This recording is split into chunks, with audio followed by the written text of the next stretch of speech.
Tom Robinson was taken to the Enfield prison farm, about 70 miles away. Atticus thought Tom had a good chance for a new trial, but Tom just couldn't hope anymore. His old employer made a job for Helen so she could work to support the family, but she had to pass the Ewell place every day, and they shouted and chucked things at her. She was terrified till Heck Tate went out and made them desist. When Bob Ewell walked out of the courtroom, he expected to find himself the town hero, but turned out nobody really believed him. All he got for his trouble was, "All right, we convicted the Negro, now you get back to your dump." Bob Ewell's threats got worse, but Atticus just went about his business, working on Tom's appeal. Then, suddenly, death was among us. First it was Mrs. Dubose. While Jim was reading to her, he saw she was in trouble. He called for his father, but it was too late. Her pain was over.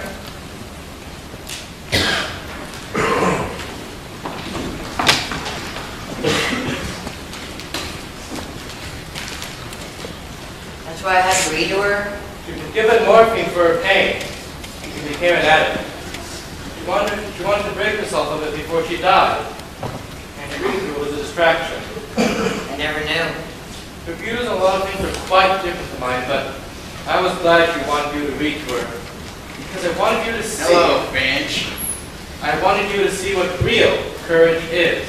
Got some good news, Finch. Courage is a man who holds a knife in his hand. Jem, when you know your lit before you begin, if you begin anyway and see it through no matter what. You rarely win, but sometimes you do. Miss Dubose won.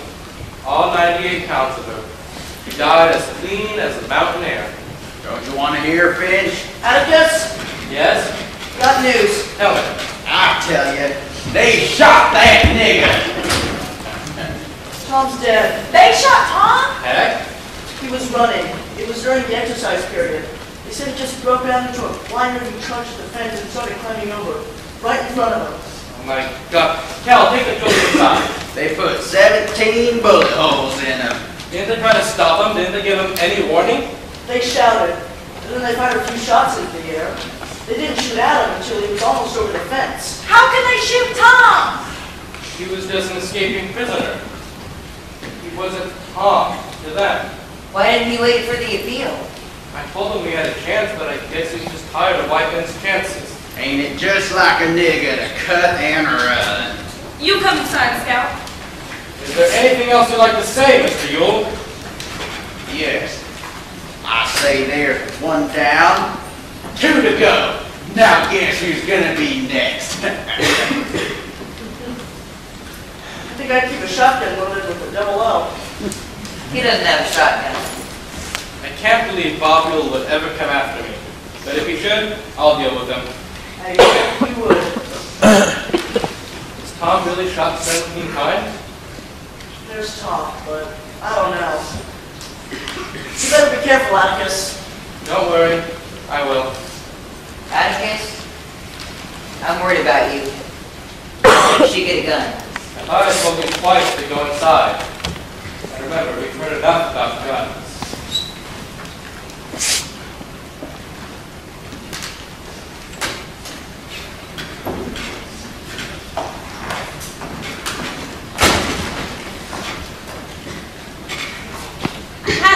Atticus, but he insisted everything would settle down again.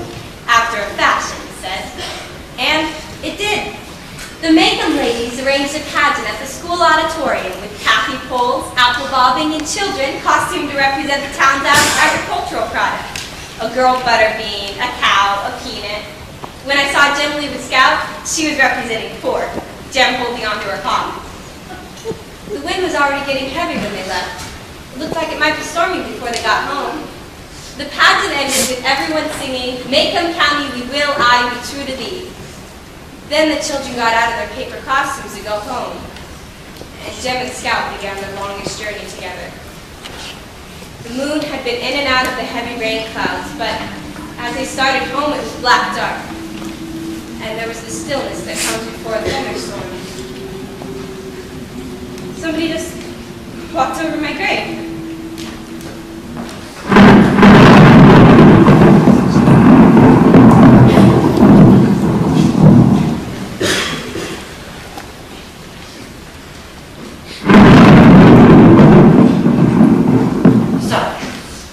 think you hear something.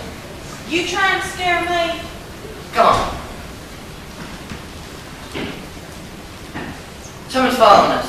Keep hold of my hand. Are you scared, Jim? I think we're almost home. Reckon we ought to sing, Jim? No. Be real quiet. Scout, listen. I hear. Jim! He's coming. Run! Run! I tripped! Jim, help me! Where are you, Scout? Come on! I can't see! I don't know where! Get away, Scout! Run! Run!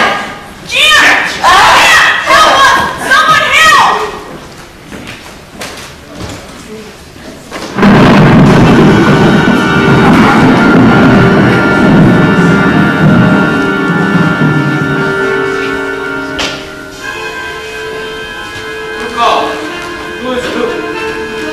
God, Jim! Cal, telephone Dr. Reynolds. Quick, tell him urgent. Just put him down on. Scout? Scout, where's Scout? I'm here! I'm alright, the man's gone, but he did something to Jim, Atticus. Is Jim dead? Just unconscious. Looks like his arm's broken. Scout alright? Yes? It still amazes me, Dr. Reynolds. Jim's not dead, is he, Cal? Passed out from the pain. Who did this? Who Call Kate. Tell him someone's been after my children.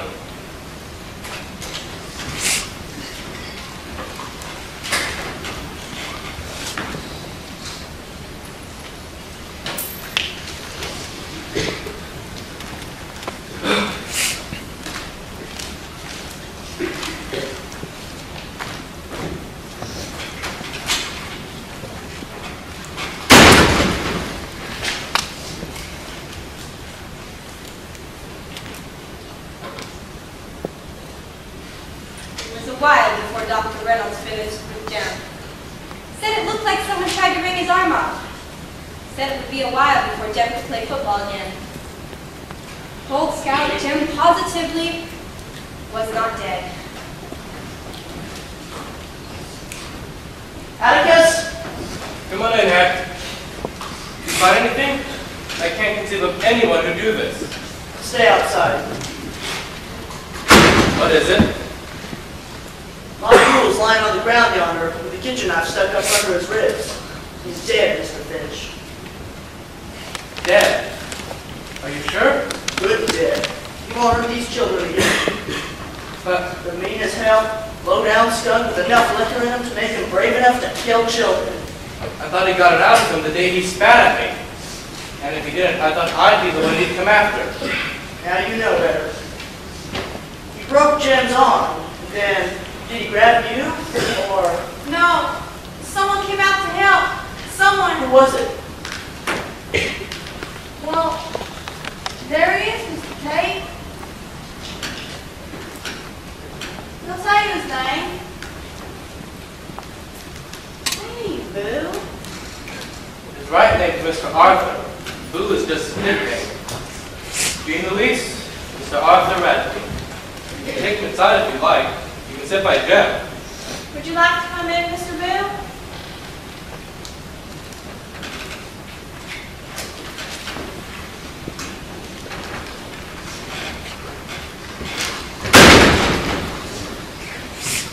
Well, heck, I guess the thing to do, Jim's a minor, of course, and will come before the county court. What bill, Mr. Finch? Well, of course, it's a clear-cut case of self-defense. Mr. Finch, do you think Jim killed Bob Yule? Well, they were struggling in the dark. You probably got hold of Yule's knife. It wasn't Jim. That's very nice of you, and I know you're doing it from the bottom of your heart. But I won't have my children grow up to whisper about them. I won't hush up. Hush up what? Jim didn't do it. Then who? I'll tell you. Bob Yule fell on his knife. He killed himself.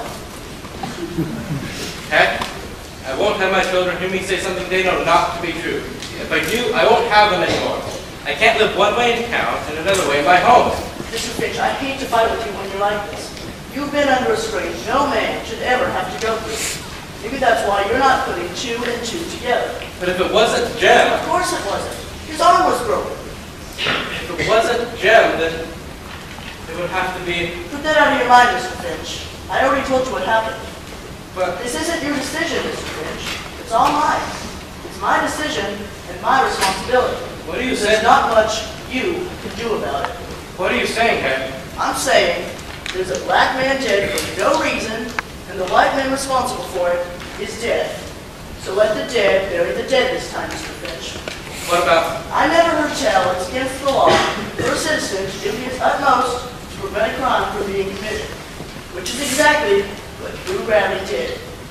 Maybe you'll say it's my responsibility to tell the town all about it and not hush it up. You know what happened then? All the ladies in Mayfield, including my wife, would be knocking on Boo's door, bringing angel food cake. To my way of thinking, dragging him with his shy ways into the limelight, that's a sin. I may not be much, Mr. Finch, but I'm still sheriff of Macomb County. And Bob Ewell fell on his knife. Good night, sir.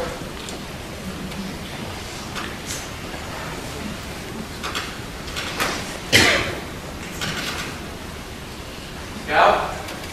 Yes, sir. Bob Ewell fell on his knife. You can possibly understand? Sir, it seems to me what Hank said about... Louise, Yes, Mr. Boo? will you take me home? Mr. Arthur, bend your arm down here like that. That's right, sir. Arthur?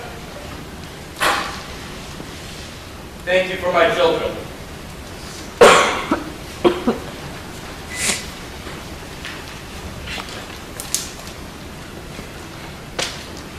The moon had come out, storm had passed over, and I couldn't help hoping Miss Stephanie was watching from her upstairs window as Mr. Arthur Radley was escorting Miss Jean Louise as any gentleman would do.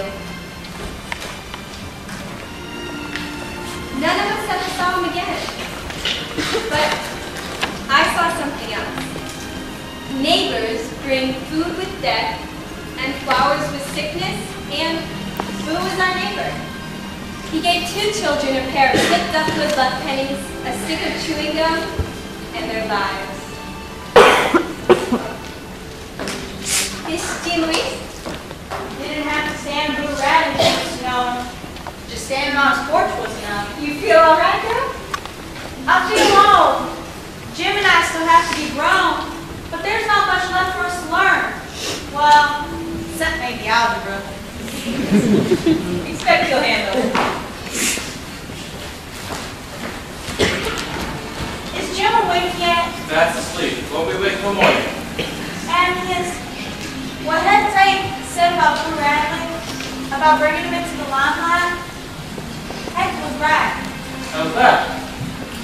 It would sort of be like shooting a mockingbird, wouldn't it?